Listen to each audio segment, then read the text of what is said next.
नमस्कार, आप देख रहे हैं इंडिया न्यूज और आपके साथ मैं हूं रचना। हिंदुस्तान की ताकत और बढ़ गई है। मोदी सरकार ने चीन के डबल गेम को करारा जवाब देने के लिए दुनिया के बड़े एयरलिफ्टर में से एक C-17 ग्लोबमास्टर को चीन बॉर्डर पर भेजने का प्लान किया है। अमेरिका से खरीदे गए इस जंबो जेट का छठा जहाज पालम एयरबेस पर उतरा। इसके आने का कितना बड़ा महत्व है, इसका अंदाजा आप इसी बात से लगा सकते हैं कि खुद रक्षा मंत्री अरुण जेटली ने इस जंबो जेट की अगवानी की। अमेरिका से आ रहे इस एक जंबो जेट की कीमत करोड़ों में है। पहले ये देखिए कि कैसे हिंदुस्तान के सबसे बड़े जंबो जेट की अगुवाई हुई, फिर आगे आपको दिखाएंगे कि कैसे ये जंबो जेट चीन के लिए बहुत बुरी खबर लेकर आया है।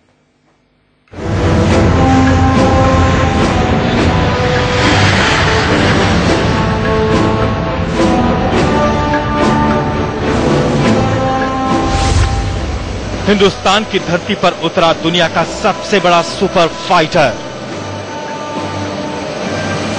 हिंदुस्तान की वायुसेना की ताकत बना C-17 ग्लोबमास्टर। चीन के लिए सबसे बड़ी चुनौती बना C-17 ग्लोबमास्टर।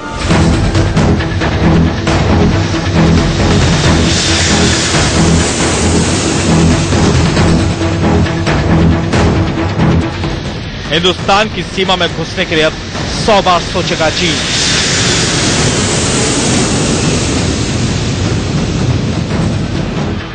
हिंदुस्तान दुनिया का 8वां देश बन गया जिसके पास है C-17 ग्लोबमास्टर।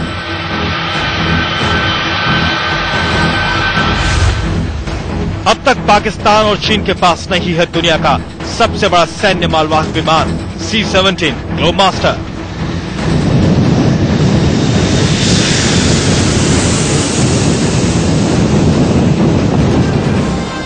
एक बार में 75 टन वजन उठाकर उड़ान भर सकता है ये विमान।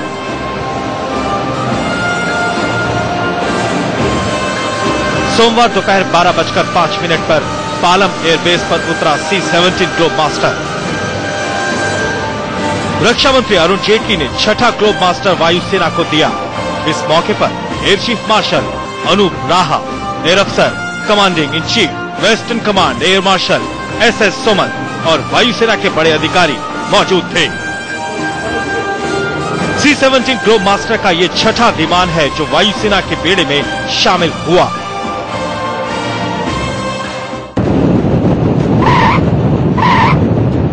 रक्षा मंत्री अरुण जेटली ने विमान के अंदर जाकर उस हिस्से को देखा जहां बड़े बड़े टैंक, हथियार, गोला बारूद और सैनिकों को लेकर विमान 13,000 फीट की ऊंचाई तक लेकर जा सकता है। करीब 75 टन वजन को एक बार में लेकर उड़ सकता है। 13,000 फीट की ऊंचाई तक लेकर जा सकता है। करीब 75 टन वजन को एक बार में लेकर उड़ सकता है C-17 ग्लोबमास्टर।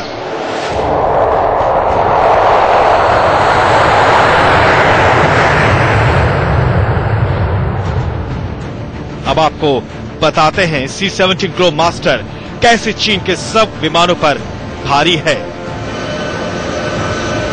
चीन के पास C-17 ग्लोबमास्टर की जोड़ का Y-20 विमान है। C-17 ग्लोबमास्टर एक बार में 75 टन से ज्यादा वजन उठाकर उड़ सकता है। चीन का Y-20 विमान सिर्फ 66 टन वजन उठाकर उड़ सकता है। C-17 ग्लोबमास्टर में एक साथ 188 जवानों के बैठने की जगह है। चीन के Y-20 एक बार में सिर्फ 150 जवानों को ही लेकर उड़ सकता है। C-17 ग्लोबमास्टर में 4 इंजन हैं, जबकि Y-20 में सिर्फ 2 इंजन लगे हैं। बस समझ लीजिए 74 फीट लंबे C-17 ग्लोबमास्टर के सामने पाकिस्तान और चीन के मालवाहक विमान बौने हैं। सरकार ने 10 C-17 ग्लोबमास्टर खरीदे हैं। अब तक 6 C-17 ग्लोबमास्टर हिंदुस्तान की वायुसेना में शामिल हो चुके हैं। इस साल के अंत तक सभी 10 C-17 ग्लोबमास्टर हिंदुस्तान की वायुसेना के बेड़े में होंगे।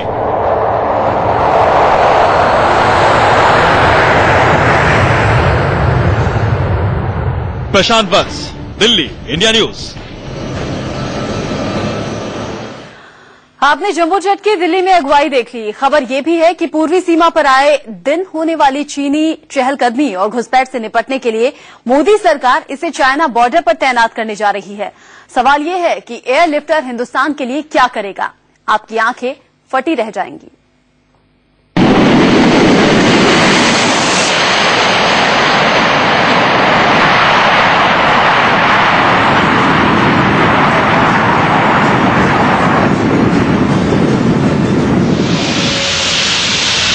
करीब 2,25,000 करोड़ का एक C-17 ग्लोबमास्टर अमेरिकी एयरफोर्स का हिस्सा है। या यूं कहें कि दुनिया की सबसे ताकतवर एयरफोर्स की जान है।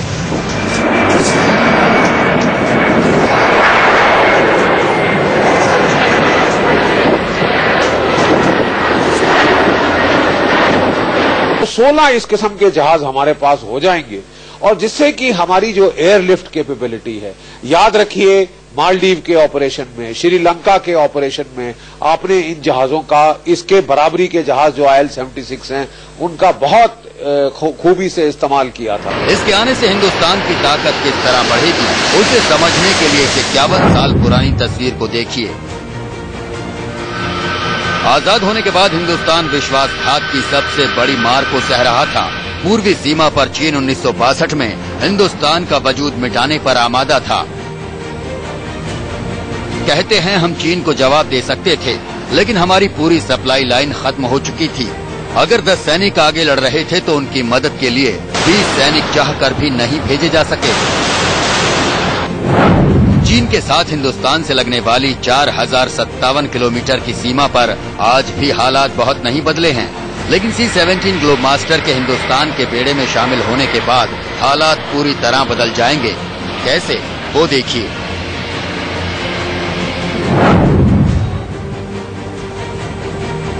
एक बार अगर इस आसमान के गजराज की टंकी फुल हो गई तो पूरे लाव लश्कर के साथ ये लिफ्टर जेट 5000 किलोमीटर तक बिना रुके उड़ेगा।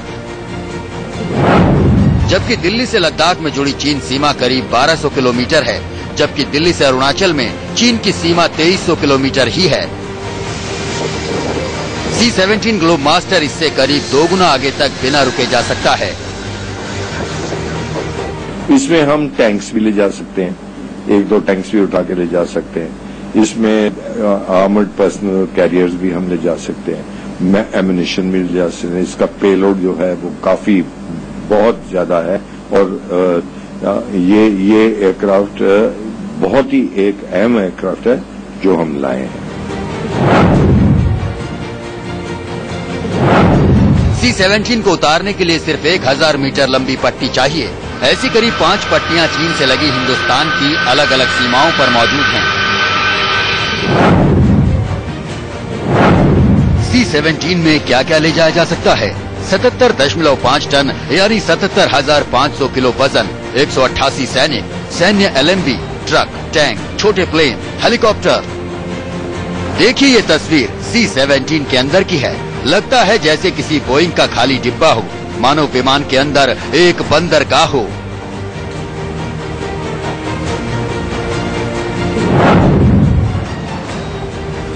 Missile warning system, software supported mission planning,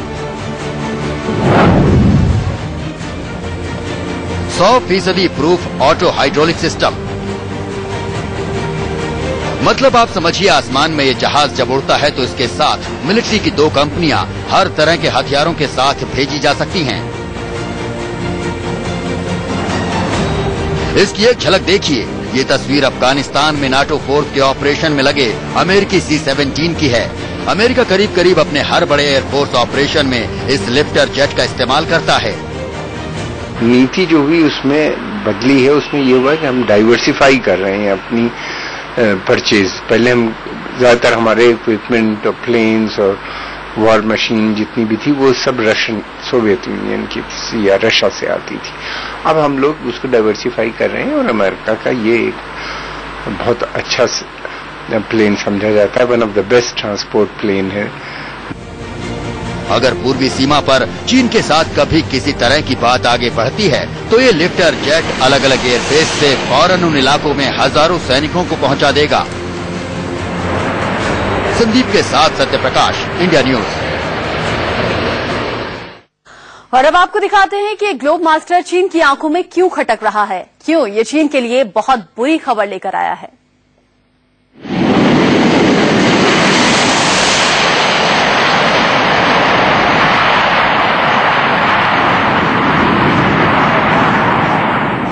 C-17 globe master 3 यानी आसमान के गजराज का इस्तेमाल हिंदुस्तान कैसे करेगा, इसे समझिए। दौलत बेग ओल्डी 5001 मीटर ऊंची हवाई पट्टी। देखिए, लद्दाख से सटे चीन की सीमा पर लाइन ऑफ एक्चुअल कंट्रोल के नजदीक ये दुनिया की सबसे ऊंची हवाई पट्टी है। दौलत बेग ओल्डी 5100 मीटर ऊंची इस चोटी के लिए चीन परेशान रहता है। अभी अभी चीन ने इसी इलाके में घुसपैठ की। उसके पीछे डीओबी की ये हवाई पट्टी और शुमार में हिंदुस्तान के बंकर को बड़ी वजह माना जा रहा है। ये दोनों चीजें चीन की आंख में चुभते हैं। इंडियन एयरफोर्स इस 2.1 किलोमीटर लंबी हवाई पट्टी का इस्तेमाल करता रहा है। एयर स्ट्रिप की यह लंबाई लड़ाकू फाइटर जेट्स और लिफ्टर जेट्स के लिए बहुत कम है, लेकिन हिंदुस्तान ने अब इस मुश्किल का हल ढूंढ लिया है। C-17 लिफ्टर जेट को उतरने के लिए सिर्फ 1 किलोमीटर लंबी पट्टी चाहिए। मतलब काराकोरम में अगर चीन कुछ भी गड़बड़ करता है तो भारत फौरन अपने करीब 1800 सैनिकों को पूरे लाव लश्कर के साथ इस इलाके में भेज सकता है। फुक्चे हवाई पट्टी, लद्दाख, ऊंचाई 3962 मीटर। ये भी लद्दाख में है। 1962 के बाद भारतीय सेना ने इसे बनाया। 4 नवंबर 2008 को इसे दोबारा खोला गया। एयरफोर्स ने पहली बार AN-32 एयरक्राफ्ट को यहां उतारा। इस जगह भी वही समस्या है। ये हवाई पट्टी सिर्फ 2.5 किलोमीटर लंबी है, लेकिन C-17 ग्लोब मास्टर इस हिल टॉप पर भी आराम से उतर सकता है। विजयनगर एयरफील्ड, अरुणाचल प्रदेश, 4200 मीटर ऊंची हवाई पट्टी। अरुणाचल में चीन के मुकाबले के लिए ये हिंदुस्तान के हाथ का तुरुप का पत्ता है। यहाँ एयरफोर्स ने AN-32 aircraft, C-130J Hercules jet उतारे हैं। हालांकि इन फाइटर जेट्स की लैंडिंग यहाँ खतरनाक है, क्योंकि ये हवाई पट्टी सिर्फ 1.2 किलोमीटर लंबी है। लेकिन अब यहाँ भी हिंदुस्तान बढ़त ले सकता है। C-17 को यहाँ उतारने में कोई दिक्कत नहीं होगी।